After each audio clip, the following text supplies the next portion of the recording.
자, 오늘 본문은 창세기 34장 3절에서 12절까지.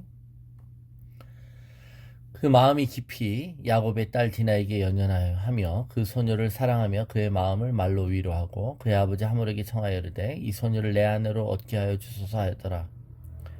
야곱이 그 딸 디나를 그가 더럽혔다 함을 들었으나 자기 아들들이 들에서 목축함으로 그들이 돌아오기까지 잠잠하였고 세겜의 아버지 하몰은 야곱에게 말하러 왔으며 야곱의 아들들은 들에서 이를 듣고 돌아와서 그들 모두가 근심하고 심히 노하였으니 이는 세겜이 야곱의 딸을 강간하여 이스라엘에게 부끄러운 일 곧 행하지 못할 일을 행하였음이더라. 하몰이 그들에게 이르되 내 아들 세겜이 마음으로 너희 딸을 연연하여 하니 원하건대 그를 세겜에게 주어 아내로 삼게 하라.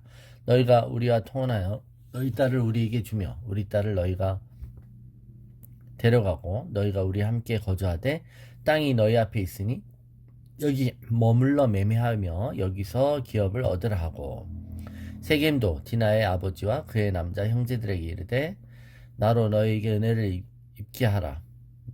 너희가 내게 말하는 것은 내가 다 주리니 이 소녀만 내게 주어 아내가 되게 하라. 아무리 큰 혼수와 예물을 청할지라도 너희가 내게 말한 대로 주리라. 자, 창세기 34장에 우리는 야곱의 딸 디나 강간 사건을 묵상하고 있습니다.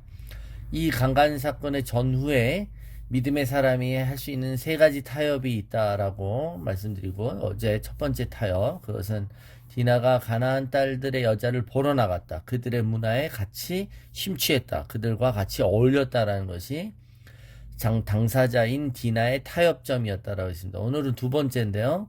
이 일이 이 일이 벌어지고 난 후에 바로 야곱이 하는 타협입니다. 야곱은 딸이 강간을 당했습니다. 그럼에도 불구하고 그는 아버지로서 상식적인 반응을 하지 않죠. 그것이 바로 그가 욕심과 불의의 타협이었다는 겁니다. 자, 보통 일반 아버지라면 딸이 강간을 당했다면 몽둥이 들고 나가 복수하겠다고 해야 되지 않겠습니까? 그런데 자, 야곱은 잠잠합니다. 여기 잠잠하다는 건 귀머거리처럼 행동하다라는 뜻이요. 못 들은 것으로 하겠다는 것입니다. 딸이 당한 비극에 대해서 아버지가 침묵과 그 회피가 있었다는 것을 얘기하죠. 그러면서 뭐라고 그래요? 나 혼자 결정하지 못하니 들에서 아들들이 돌아오기까지 문제 삼지 않겠다는 겁니다. 아들들이 기다리겠다고. 이 집안의 가장이 누군데요? 자기 아닙니까?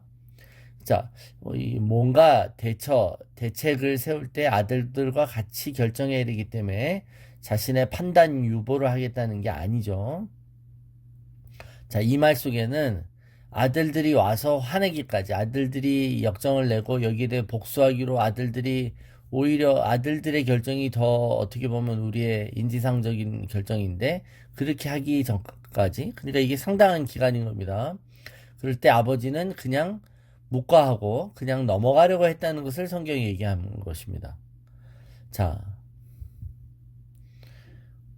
일어나지 않아야 될 사고가 일어났어요. 그래서 그 사고를 무마시키고 그 사고를 가장 최선으로 어떻게 바꾸는 효과는 뭘까요? 이참에 결혼시키는 걸까요? 네. 그런데 바로 세겜 추장의 아들에게 강간당했는데 세겜이 와서 결혼시키자고 하는 것이죠. 예. 사고친 남자아이가 부모님이 찾아와서 책임지겠다고 하는 겁니다. 어떻게 보면. 여러분, 물론 책임 안 지겠다 라고 하는 것보다는 더 양심적이고 인간적이죠. 예. 그런데 이 추장이 와서 이왕이 이렇게 된 거 결혼시키자고 합니다. 그죠? 그리고 당사자가 와서 사과까지 해요. 요새 같았으면 이 정도면 젠틀하죠.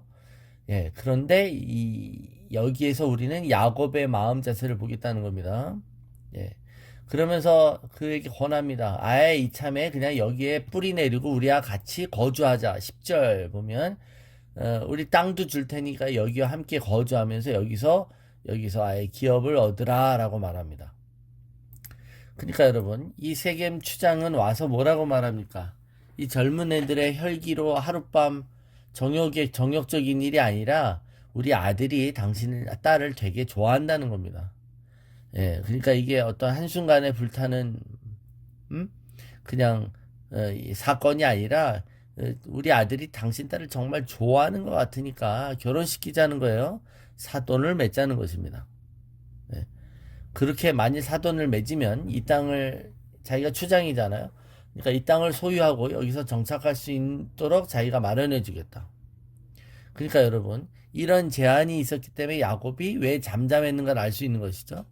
여러분, 야곱은 원래 어떤 사람이었습니까? 야곱은 원래 계산이 빠른 사람이었습니다. 그리고 이기적인 사람이었죠. 그죠?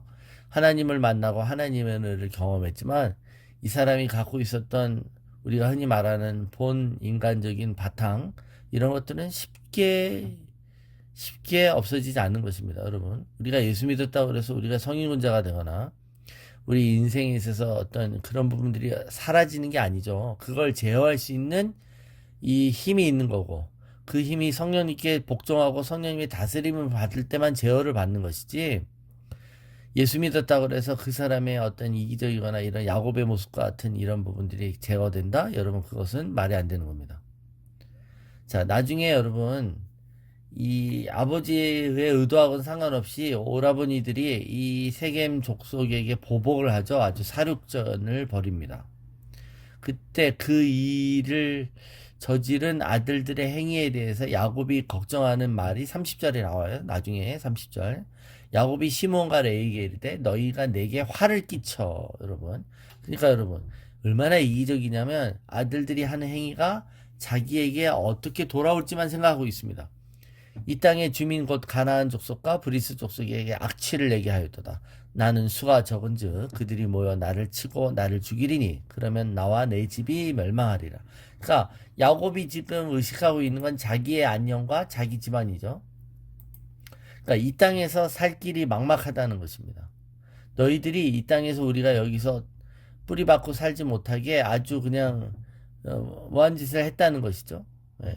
그러니까 여러분, 이 야곱의 의식 속에는 살인을 저질러서 하나님 앞에 범죄했다라는 의식보다는 그가 걱정하는 건 이 세상과의 관계인 것입니다. 하나님과의 관계가 아니라 이 세상과의 관계인 것이죠. 즉, 자신이 발 뻗고 자고 이 땅에서 잘 나가고 번영하고 형통하는 것이 하나님과의 관계 속에서 이루어진다는 의식이 있다기보단 이 땅에 있는 사람들과의 관계에 좌지우지 된다라는 가치관이 여전히 남아있다는 겁니다.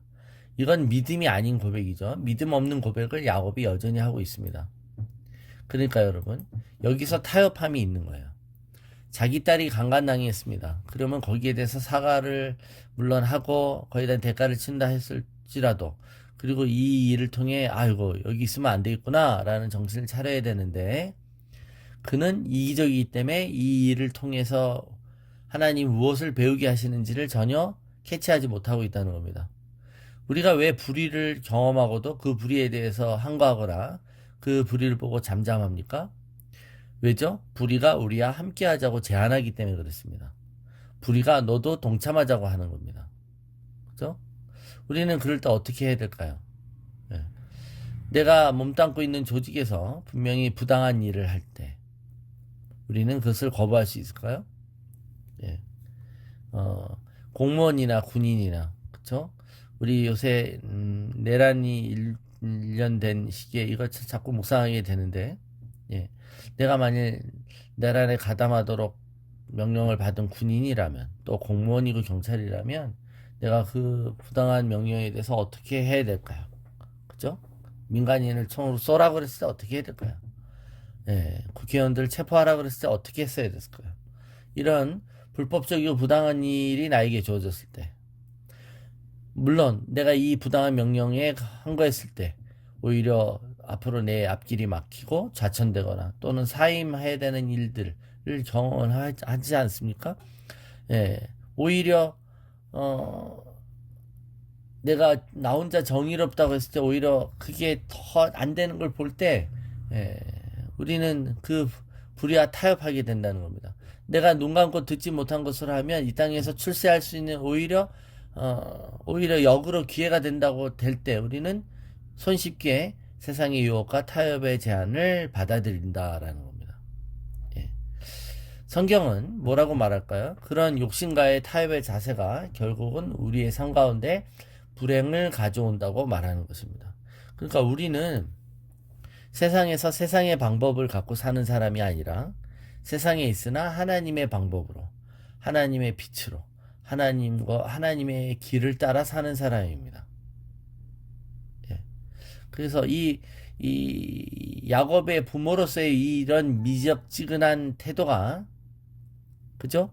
이런 태도가 있었기 때문에 딸 디나가 가나안 딸들과 어울리는 것을 애초에 통제하지 못한 이유가 되는 것이죠. 그러니까 우리도 여러분, 우리 자녀들에 대해서 믿음의 어떤 부분에 대해서 믿음이 무너지는 걸 보면서도 아유, 세상에서 잘 나가니까, 세상에서 또 어디 하니까, 이런 부분에 대해서 우리가 허용하지 말아야 될 부분을 허용하고 있지 않나 하고 우리 자신을 돌아봐야 되는 줄로 믿습니다. 당장은 잘 될 것 같고 당장은 문제 없을 것 같지만 성경은 우리가 세상에 씨를 뿌린 대로 거둔다고 얘기합니다. 우리가 세상에 어필하기 위해서 씨를 뿌리면, 세상의 세상을 향한 욕심 때문에 세상을 의지하고 세상에 씨를 뿌리면 그 세상으로부터 저주의 열매를 얻게 될 것이고, 오히려 눈에 보이지 않는 하나님을 의지하고 하나님의 말씀대로 이 세상의 풍조를 따라하지 않고, 그죠? 마음을 새롭게 함으로 변화를 받아 믿음의 씨를 뿌린다면 거기서 하나님이 주신 축복의 열매를 거두게 된다는, 여러분, 그러므로 그걸 선택하라고 우리는 권유받는 것입니다. 예. 야곱은 여러분 늘 말씀드리지만 그게 야곱입니다. 그게 우리이고요. 야곱이 이스라엘이 된 건 야곱이 사람이 바뀌어갖고 사람이 성인군자가 돼서 이 야곱이 인격자가 돼서 이스라엘이 된 게 아니잖아요. 그죠? 예. 그러니까 인간에게 있어서 위대함은 하나님께 전적으로 항복하고 하나님께 온전히 순종할 때 그 믿음에서 나오는 위대함이 있는 것이지, 인간 자체에게 여러분 복을 받을 만한, 은혜를 받을 만한 그 어떤 건덕지는 일도 없는 것입니다. 예. 우리 다시 한번 우리가 이 세상과 어떤 타협을 하고 있는지, 디나가 했던 타협보다 어떻게 보면 아버지였던 야곱의 이 타협이 더 무섭고 더 뿌리 깊으며 더 앞으로도 더 가망이 없게 만드는, 어쩌면 참 안타까운 타협이라는 것을 우리는 깨달아야 되는 줄로 믿습니다.